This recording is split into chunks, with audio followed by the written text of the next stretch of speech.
tentang harusnya kita memiliki sifat kasih sayang, tidak boleh hasut, dan kemudian gemar memberikan nasihat terhadap orang lain. Mu'allif kitab Ta'limul Muta'alim atau pengarang kitab Ta'limul Muta'alim ini, beliau mendapatkan satu ilmu, satu syair dari Syekh Yusuf Al-Hamdani yang memiliki sebutan, yaitu beliau itu disebutnya adalah Sultanus Syariah. Nah, kata Syekh Yusuf Al-Hamdani, da'il mar'a la tajzih ala su'i fi'lihi sayakfihi ma fihi wa ma huwa fa'iluhu. Tinggalkanlah orang-orang yang memang mereka memiliki sifat dan kelakuan buruk terhadap dirimu. Artinya apa?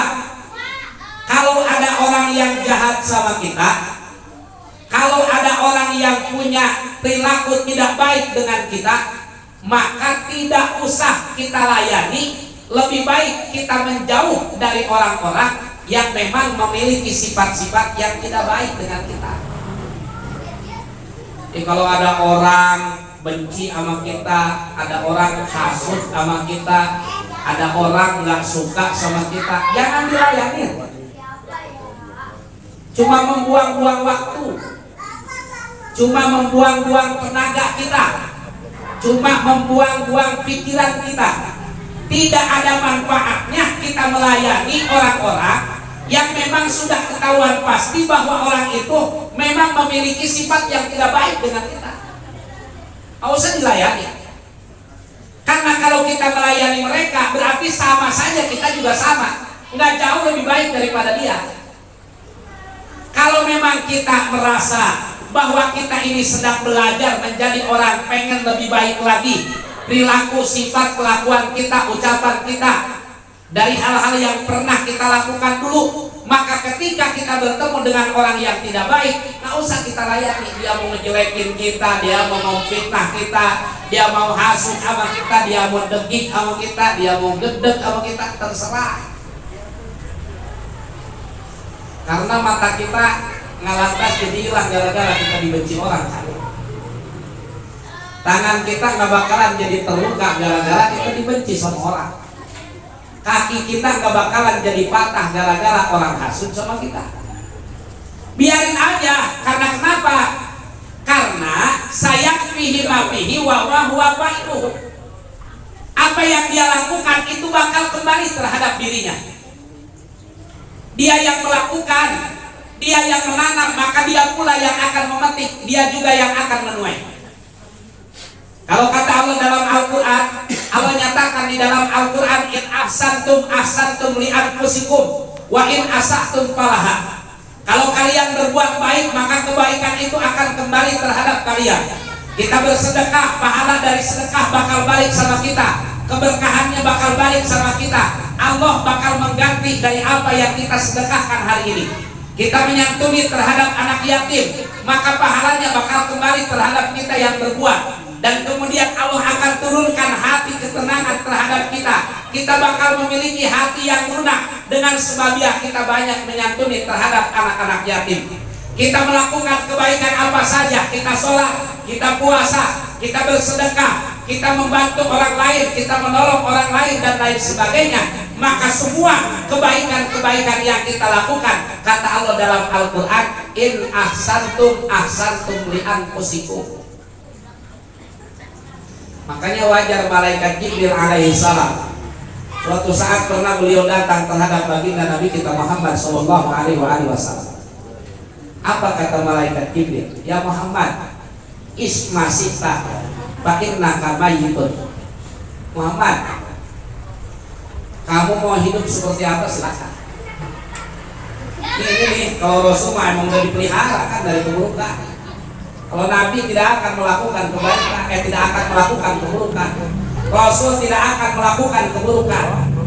Ini ibaratnya nih, Rasul menyampaikan terhadap kita, isma sita fa innaka mayyitun. Kamu mau jadi orang baik, kamu mau jadi orang bejat, kamu mau ibadah, kamu mau nggak ibadah, sholat mau dikerjain nggak dikerjain, pengajian mau didatengin mau dijauhin, asatid guru habaib mau dibenci mau disukai. Kata malaikat Jibril terhadap Rasulullah, dan Rasul menyampaikan terhadap para sahabat, sahabat menyampaikan terhadap para ulama, sampailah terhadap kita malam hari ini. Isma sita fa innaka mayyitun. Silahkan kamu hidup, mau seperti apapun, mau jadi orang baik, mau jadi orang enggak baik, cuma ingat fa innaka mayyitun, kamu itu pasti bakal mati. Suatu saat kita bakal mati. Yang sedekah bakal nyesel ntar kubur. Yang sedekah bakal nyesel. Nyesel kenapa ya Allah? Betapa indah balasan dari pahala sedekah yang aku lakukan. Padahal aku memberikannya sedikit ya Allah. Berarti bagaimana kalau aku waktu itu hidup di dunia aku bersedekah lebih banyak? Maka pasti akan lebih enak lagi nikmat yang kau berikan, dan akan lebih banyak lagi nikmat yang akan kau berikan kepadaku. Seperti ini saja yang aku lakukan, maka ternyata pahalanya sangat luar biasa di hadapan Allah. Makanya di zaman Nabi Daud alaihissalam, Nabi Daud kan pernah manggil umatnya. Nabi Daud, kata Nabi Daud, wahai umatku, dipanggil 3 orang. Coba kamu yang 3 kamu maju ke sini. Kata Nabi Daud, kalian nanti masuk ke dalam gua, apa yang ada di dalam gua kamu ambil. Apa yang kamu lihat di dalam gua kamu ambil. Kata Nabi Daud. Orang pertama kata Nabi Daud, silakan kamu masuk. Masuk orang pertama. Nah, sudah nyampe ke gua, dilihat ternyata batu kerikil mulu. Batu kerikil kayak di pinggir rel tuh kayak begitu jadi. Kayak batu kerikil tuh kayak begitu. Kata orang pertama, ternyata batu kerikil. Cuma ingat pesan Nabi Daud, suruh ambil. Lah bawa tuh orang. Kantong baju depannya diisi, kiri kanan atas diisi. Kantong celananya kiri kanan belakang juga diisi pakai batu kerikil. Nggak peduli, karena kata Nabi Daud, apa yang kamu lihat kamu ambil. Dibawa sama orang pertama. Selesai, keluar orang pertama, kantongnya penuh. Kata Nabi Daud, orang kedua kamu masuk. Kemudian ingat pesanku, apa yang kau lihat dalam gua kamu ambil. Masuk orang kedua ke dalam gua. Pasti lihat kiri kanan depan belakang yang ada batu kerikil doang. Nggak ada yang lain, batu kerikil doang. Ngambillah sedikit kata orang ini. Ya ngapain batu kerikil, di luar udah banyak. Tapi daripada ntar ditanyain sama Nabi Daud, kemudian nggak ada jawaban, saya nggak bawa. Saya ngambil aja dah sedikit. Kantongin, cuma 1 kantong doang udah. Keluar orang kedua, maka masuk orang ketiga. Dilihat dalam gua batu kerikil dulu. Kata orang ketiga, ngapain pakai repot-repot dari dalam gua? Udah masuknya juga susah, keluarnya juga susah. Bawa batu kerikil, kalau memang batu kerikil mah di luar baik, kan udah banyak. Akhirnya orang ketiga nggak ngambil. Akhirnya pas udah keluar 3-tiganya, apa kata Nabi Daud alaihissalam?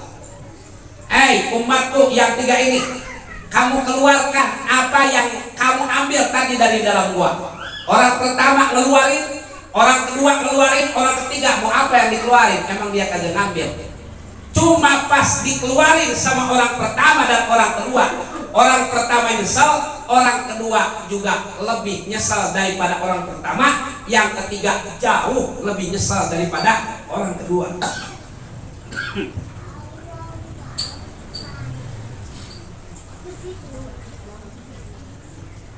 Kenapa nyesel? Karena ternyata atas izin Allah Subhanahu wa taala, mukjizat daripada Nabi Daud alaihissalam, itu batu kerikil Allah rubah. Atas mukjizat Nabi Daud, ternyata itu jadi emas semua. Orang pertama kaget. Coba kalau bakalan jadi emas, saya bawa karung kan tadi. Karena kenapa? Walaupun ngambil banyak, tapi kalau udah jadi emas semua orang giro semua. Ternyata itu batu kerikil jadi emas semua. Kata orang pertama, ya Allah, kalau memang bakal begini, saya bawa karung dan tadi berat-berat biarin, yang penting emas banyak. Orang kedua bagaimana? lebih nyesel daripada orang pertama. Orang ketiga bagaimana? Cuma tinggal ngisep jempol doang, nggak bawa satupun. Nah, apa kata Nabi Daud alaihissalam? Inilah perumpamaan orang yang mati ketika dia sudah merasakan bagaimana ketika nanti dia ada di akhirat. Yang banyak amal baik bakal nyesal, yang lebih sedikit amal baiknya bakal lebih nyesal. Yang tidak punya amal baik sama sekali, luar biasa, mereka semuanya bakal menyesal. Cuma sayang, 1000 kali sayang, penyesalan itu tidak ada artinya. Teriakan mereka, qala rabbirji'un, ya Allah kembalikan aku ke dunia. Atau dalam ayat yang lain Allah bilang, apa kata mereka? Ya Allah kembalikanlah saya ke dunia, atau tundalah apa ajal kami, Rabbi laula akhartani ila ajalin qarib fa asaddaqu wa akun minas sholihin. Kalau orang tahu semua pahala sedekah bakal berlomba-lomba. Kalau orang tahu bahwa melakukan kebaikan itu pahalanya gede, bakal berlomba-lomba. Maaf nih, Habib Alwi ZM, beliau pernah bilang, jangan ada orang alim di kampung kita. Orang alim lewat di kampung kita 40 hari 40 malam, dosa arwah ahli kubur kita diampuni sama Allah Subhanahu wa taala. Lewat doang. Orang alim lewat di kampung kita nih. Itu arwah ahli kubur di situ 40 hari 40 malam dosanya dimaafkan oleh Allah Subhanahu wa taala. Apalagi kalau kita bisa kumpul, bisa bareng-bareng. Nah, itu ya. Bisa kita mendampingi saya, kemudian cinta, kemudian takzim, takrim, tafid sama orang-orang alim, luar biasa. Ini atur semua ini kalau tahu bagaimana kiranya orang-orang tua kita dan arwah ahli kubur kita, pasti nggak bakalan kita mau jauh dari tempat-tempat ilmu. Pasti nggak bakalan jauh. Nggak bakalan mau jauh dari orang-orang alim. Karena kenapa? Itu ternyata keberkahan dari sebabiah kita hadir di Majlis Taklim.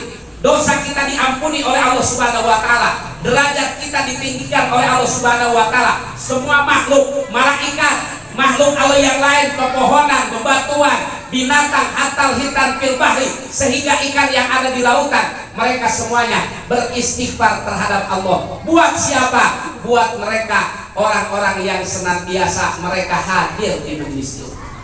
Alhamdulillah.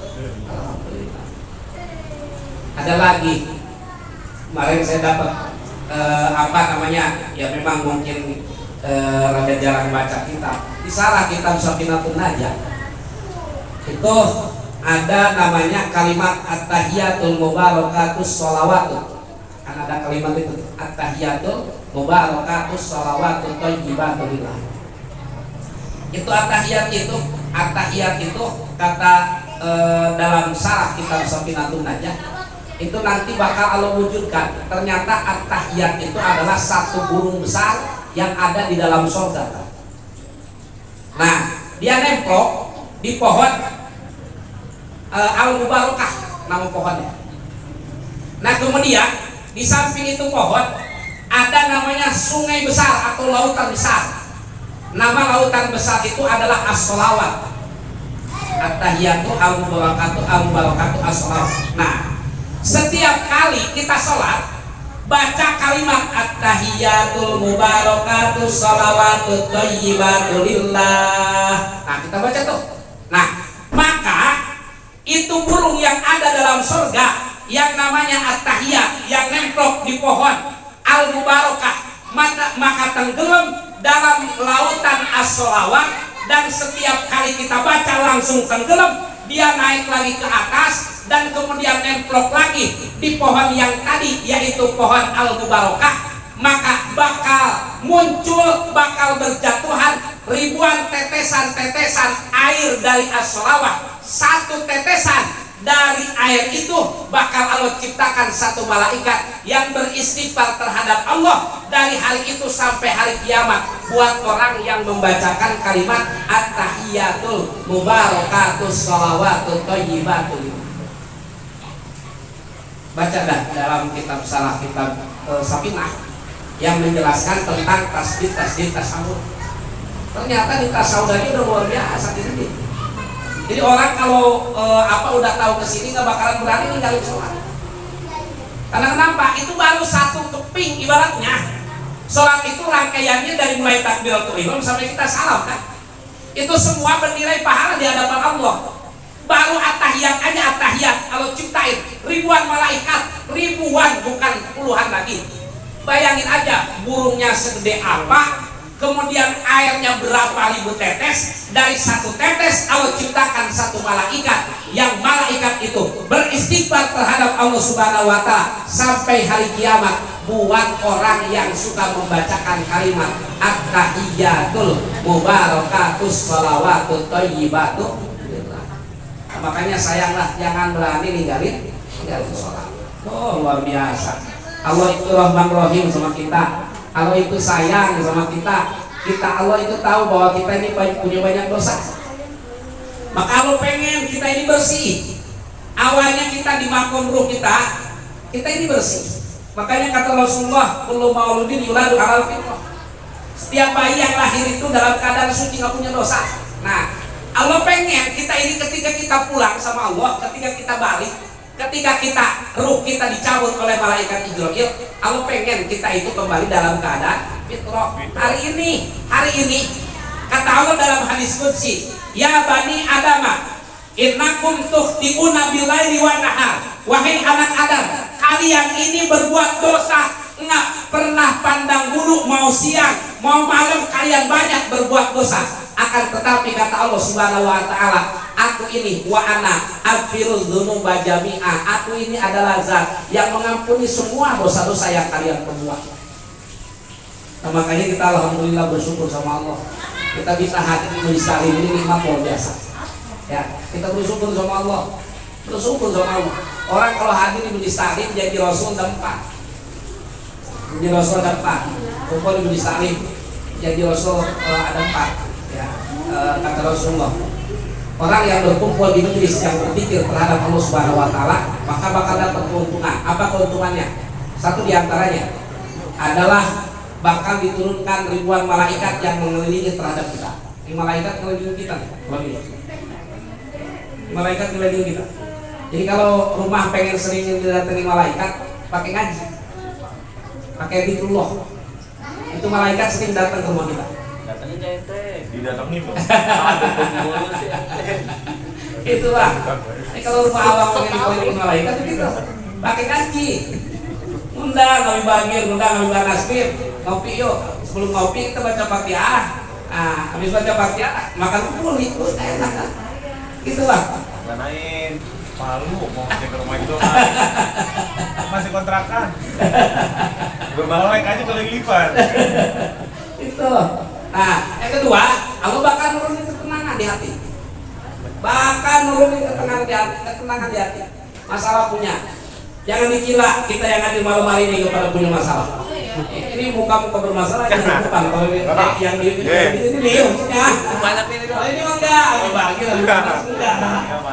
Kayak ayo sama jenis-jenisnya. Jangan dikira kita nggak punya masalah dalam hidup. Kita punya masalah cuman berkah. Antum datang ke pengajian berkah. Allah kasih dah tuh. Waktu kita duduk di majelis taklim, nah Allah kasih ketenangan. Allah kasih ketenangan. Yang ketiga, kata Rasulullah, berkahnya kita hadir di majelis taklim ini, Allah akan menurunkan ribuan rahmat. Yang rahmat ini akan menutupi tempat kita di mana kita hadir di majelis taklim. Ini ribuan rahmat. Cuma kan kelihatan doang. Kayak model kabut kemarin tuh. Model kabut kemarin. Kabut tuh yang hari Senin tuh mau dipakai tuh. Nah, atau kalau kita ke puncak, jarak 1 meter aja kita susah melihatnya. Nah, kemudian kan gitu tuh. Rahmat Allah di tempat zikrullah, di tempat di mana kita melihat terhadap Allah, di majelis ilmu, di tempat kita menyebut asma Allah, mengagungkan nama Nabi kita Muhammad sallallahu alaihi wasallam, maka rahmat Allah turun, rahmat Allah turun. Ini mengelilingi kita. Kita itu nih dikelilingi rahmat Allah malam hari. Kemudian apa lagi yang keempat? Kata Nabi kita Muhammad sallallahu alaihi wasallam, kita hadir di majelis taklim ini adalah Allah akan gumam menceritakan kita di antara makhluk-makhluknya yang ada di langit. Cerita itu sama Allah di dalam malaikat. Malaikat lihat no si Ayu no datang dari Batu Jaya, itu pakai motor gini-gini datang di taklim no, yang jidatnya ada codetnya no, malaikat no, itu kata Allah gitu, itu yo, Ya, kalau itu di sini ibarat begitu. Iya, kayak Ini bahasa TK. saya. Kayak perosotan TK. Ibaratnya kayak begitu. Diceritain sama Allah. Saking kenapa Allah rindu sama dia. Allah cinta sama dia. Saking Allah cinta sama dia. Allah ceritain. Allah ceritain tuh si pulang. Ada yang dari kebun durennya nyebrangin tuh jembatan. Ada yang dari Ratu Jayanya, ada yang dari Citayamnya, ada yang dari mana, ada yang dari mana. Allah ceritain kita, wa dzakarahumullahu fi man indahu. Allah ceritain kita, Allah mengingat kita di antara makhluk-makhluknya yang dekat dengan Allah Subhanahu wa taala. Apakah kita nggak bangga kalau kita bisa duduk hadir di majelis taklim? Kudu bangga, bukan berarti kita sombong, bukan berarti kita ngerasa benar, tapi kita bersyukur sama Allah. Ternyata duduknya kita dan hadirnya kita di majelis taklim tidak ada yang sia-sia di hadapan Allah Subhanahu wa taala. Nah, jadi kembali. Jadi kalau orang berbuat jahat sama kita udah abaikan aja udah. Orang berbuat jahat sama kita, ngomongin kita, mau hasut sama kita, terserah. Buang-buang materi buang-buang tenaga, buang-buang pikiran. Nah, apa yang dia lakukan hari itu buat kita itu kembali ke dia. Nih, kembali ke dia keburukannya nggak bakal kita enggak. Kita dihasudi nama orang, di keburukannya, dosanya, hasutnya nggak bakal ke kita. Nggak ada ceritanya kayak gitu. Orang benci sama kita, orang gedeg-degik sama kita, maka itu kekotoran jiwanya, kekotoran hatinya dia bakal kembali ke dia. Emang Allah yang bilang in ahsantum ilaikum wa in asatum falah. Kalau dia berbuat jahat, salah buat dia. Biarin, kita jangan pengen jadi orang jahat, gitu. Nggak usah dibalas kejahatannya. Nah, maka dalam syair yang lain kira diceritakan, man aroda ayyurogi ma'anfa'atu wihi. Kalau kita pengen bikin malu musuh-musuh kita, orang-orang yang benci sama kita, orang-orang yang gigih, yang kesel, yang hasut sama kita, maka caranya bagaimana? Nih diajarin sama ulama. Kalau kita pengen menjatuhkan atau membuat malu musuh-musuh orang-orang yang nggak suka sama kita, maka caranya bagaimana? Kalau pengen kita menjadikan mereka jatuh ke dalam jurang kehinaan, dalam jurang kesusahan, dalam jurang kesedihan, maka caranya parum lil mula, capailah derajat-derajat mulia oleh kita. Capai derajat mulia, cari kemuliaan. Kemuliaan bukan mulia di mata manusia, ya mulia di mata manusia mah ada gunanya. Bukan mulia di mata manusia, tapi mulia di mata Allah Subhanahu wa taala. Jadi bagaimana? Berbuat baik. Tambah ilmu kita.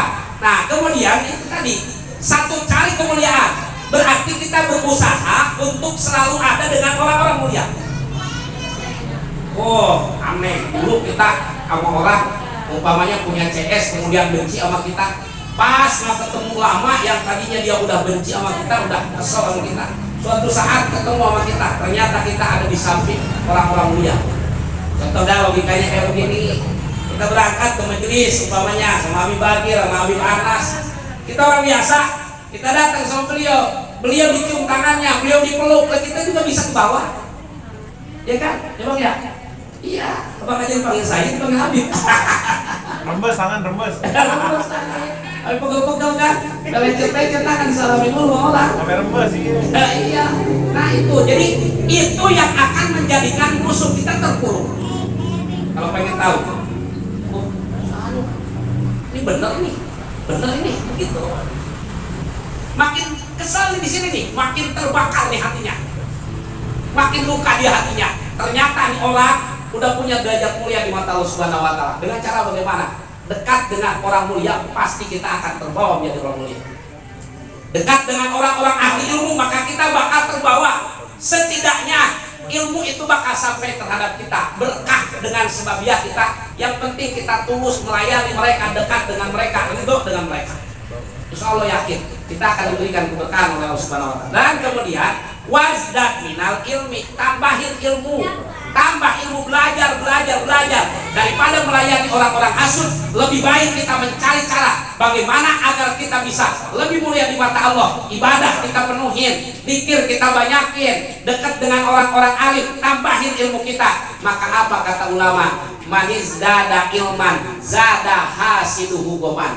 Barang siapa orang yang bertambah ilmunya, maka orang-orang yang hasud sama dia bakal tambah bingung, bakal tambah resah, bakal tambah gelisah ngelihat bahwa kita bertambah ilmu. Jadi orang-orang yang kagak baik mau usah dilayani. Lebih baik kita mikirin kalau dunia mau karir gitu kan. Lebih baik kita daripada mikirin orang-orang yang hasud sama kita. Lebih baik kita karir kita perbaiki. Lebih baik usaha kita terus kita olah. Nanti juga dia malu sendiri. Begitu. Biar ini jangan layan, capek kita nggak kelar-kelar kalau kita selalu melayani orang yang begitu. Karena hidup dimanapun kita, orang yang hasud itu pasti ada, yang suka memfitnah ada, yang suka banyak, yang nggak suka juga banyak. Jangan kita orang biasa. Nabi kita Muhammad Shallallahu Alaihi Wasallam, apakah Rasulullah semua orang itu total nggak memusuhi sama Rasulullah? Banyak ternyata Rasul musuhnya. Ada orang yang hasud sama Rasulullah, ada orang yang benci sama Rasulullah. Apalagi kita yang memang orang biasa, sudah sangat wajar kalau umpamanya ada orang yang nggak suka dengan kita. Yang penting jangan dipikirin, biarin. Udah istilah peribahasa anjing menggonggong kapilah berlalu. Udah capek lah, ya cukup sekian. Mudah-mudahan ada manfaatnya. Mudah-mudahan kita semua di malam hari ini selalu diberikan cucuran rahmat dan maghfirah Allah Subhanahu wa taala, diberikan umur yang panjang, sehat zahir batin kita, hajat-hajat kita untuk dunia dan akhirat kita mudah-mudahan dikabul dan diijabah oleh Allah Subhanahu wa taala. Dan juga kita sama-sama berdoa